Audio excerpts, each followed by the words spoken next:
L'Eurobasket débute le 1er septembre et est-ce que nos Français, est-ce que la France va pouvoir aller chercher cette médaille d'or? On va analyser la première journée dans cette émission.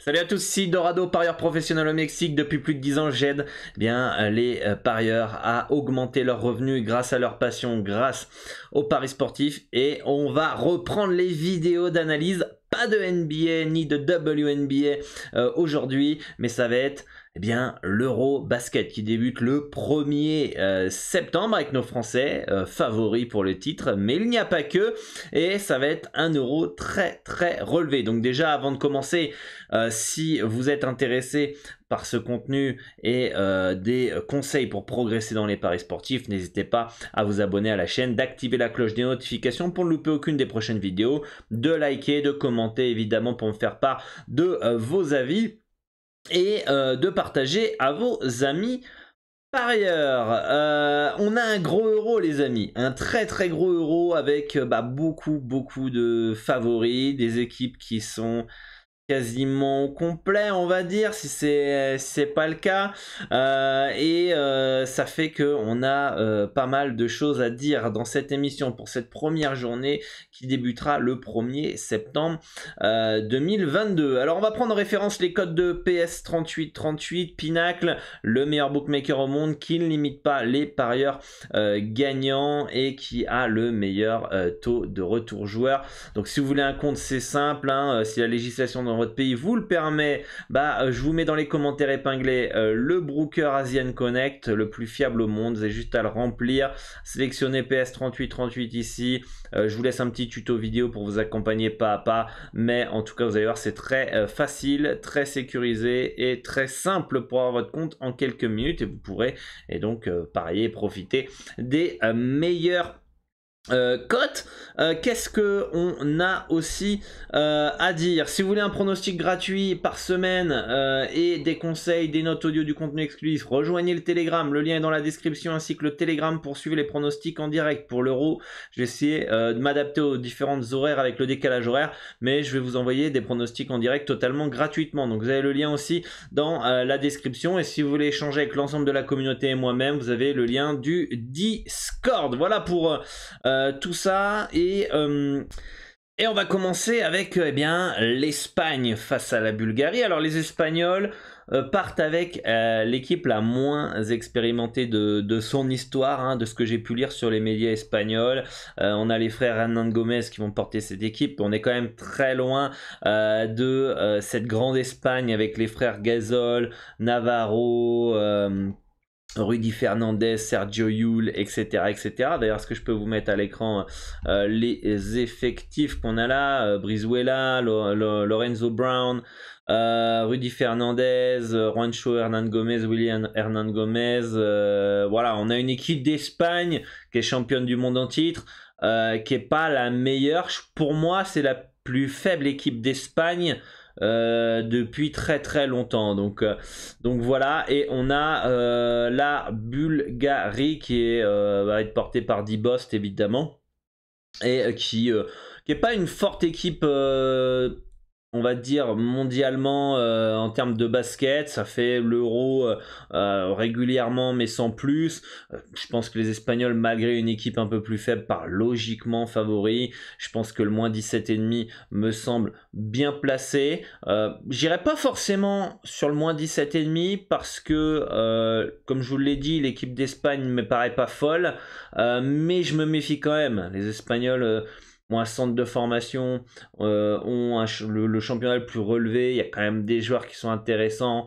Je pense que si ils sont dans un bon soir, ils peuvent gagner de 20 points. Donc je toucherai vraiment pas du tout à ce match-là.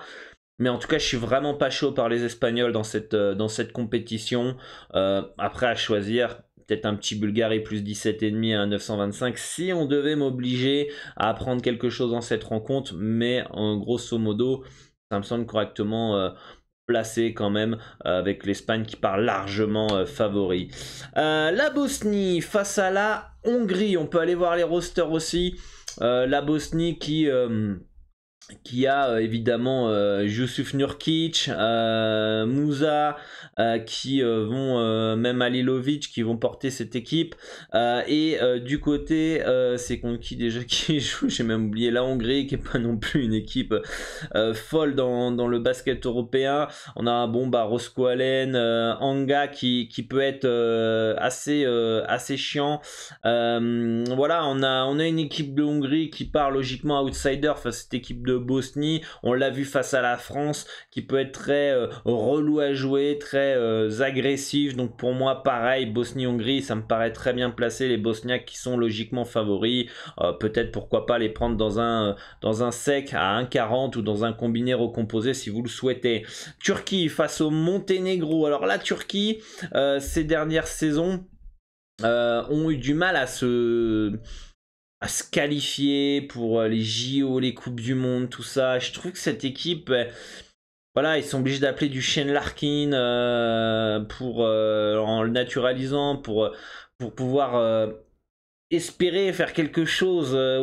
Voilà, on est loin quand même de la grande Turquie des années 2000 avec Turkoglu, Mehmet Okur, etc. On a certes Sedi Osman des Cavaliers qui sera là, et Sengun le rookie de Houston, partent pour moi logiquement favoris face au Monténégro, mais j'enterrerai pas le Monténégro malgré tout, qui est emporté par Bojan Dublevic. Il y a aussi Mihalovic.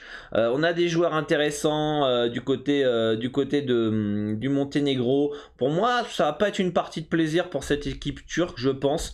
Et pourquoi pas un petit Monténégro plus 8 qui serait potentiellement intéressant. En tout cas, je vois pas forcément de value sur la Turquie qui me rassure pas, qui me gêne un petit peu, qui dépend énormément des exploits de Larkin et peut-être de Sedi Osman qui ne participait pas évidemment au match de qualif, mais je sais pas, cette équipe de Turquie, il n'y a pas une alchimie qui me plaît. Je trouve que c'est quand même décevant finalement le parcours de la Turquie ces dernières années. Le gros choc entre la Slovénie et la Lituanie. La Slovène à domicile, candidat pour le titre de champion d'Europe, pour conserver son titre de champion d'Europe, porté par Luka Doncic. Évidemment les frères Dragic qui seront toujours là, Tobey, Prepelic, bref, une équipe de Slovénie qui est très très talentueuse et très forte. Quand même rappeler que la Slovénie c'est 6 millions d'habitants et que Paris a 10 millions d'habitants, donc pour vous dire à quel point cette génération de la Slovénie est incroyable et ils forment des joueurs de fou. La Lituanie sera avec des joueurs intéressants, on va aller les voir ensemble. Voilà, on a évidemment Giedraitis, qu'est-ce qu'on a, Kuzminkas, Sabonis, Valanciunas, qu'est-ce qu'on a aussi d'autres, je crois que c'est tout principalement qui seront les références de cette équipe de Lituanie. Moi, il y a plusieurs favoris dans cette compétition. Slovénie, Serbie, Grèce, France. Et après, on a la Lituanie qui est un petit peu derrière d'ailleurs. Mais ça, c'était les 4 gros favoris. Et moi, je mettrais bien la Lituanie parmi les 4 candidats que je viens de vous citer. C'est une équipe qui va être casse-couille avec le secteur intérieur. Sabonis, Valanciunas, ça va être chiant. Ça va être chiant, il y a du QI basket, c'est relou à jouer. Pour moi, cette équipe de Lituanie me chauffe pas mal. Contrairement à ce que je vous ai dit, la Turquie ou l'Espagne, la Lituanie va être casse-couille à jouer. Je pense que la Slovénie à domicile part logiquement favori dans cette rencontre. Pourquoi pas un petit Lituanie plus 4 si vous estimez que le match va être disputé. Pourquoi pas tenter la Lituanie à 2,55 si vous êtes ok avec moi, que ça peut être une équipe qui va être relou à jouer. Mais vu que c'est en Slovénie, pour moi, je pense que c'est bien placé. Si ça serait sur terrain neutre, je pense que la Lituanie aurait pu être intéressant à prendre en sec. Là, on est en Slovénie, je me méfie quand même malgré tout. Ça va être un match disputé.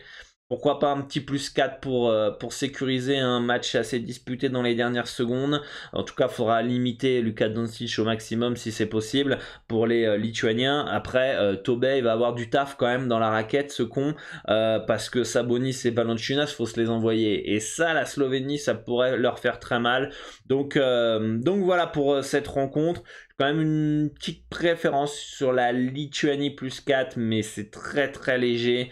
Je pense que la value elle est pas non plus monstrueuse. Si value il y a dans cette rencontre, d'ailleurs, bon, a priori, pendant que je suis en train de parler, quelqu'un est parti sur la Lituanie et ça fait baisser les cotes. Belgique face à la Géorgie, deux équipes qui ont le même niveau de ranking FIBA. Belgique, Géorgie, je crois que c'est 35e nation contre la 36e. Donc deux nations qui se valent au niveau du basket mondial. Et la Géorgie qui va être portée principalement par McFadden et Sherman-Dini, qui sont peut-être les deux joueurs les plus connus de cette équipe de Géorgie. Donc sur le papier, on pourrait se dire logique que la Géorgie soit favori.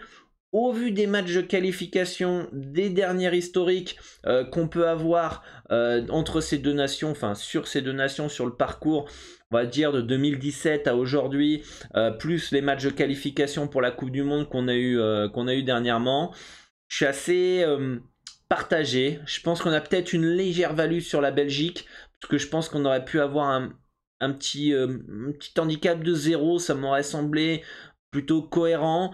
Là, la Géorgie, j'ai l'impression qu'il y a de la hype autour de Sherman-Dini. Et non, si c'est Sherman-Dini, je confonds. Voir vite fait. Géorgie, ils sont où? Ils sont là. C'est ça, Sherman-Dini. Et il est où notre ami?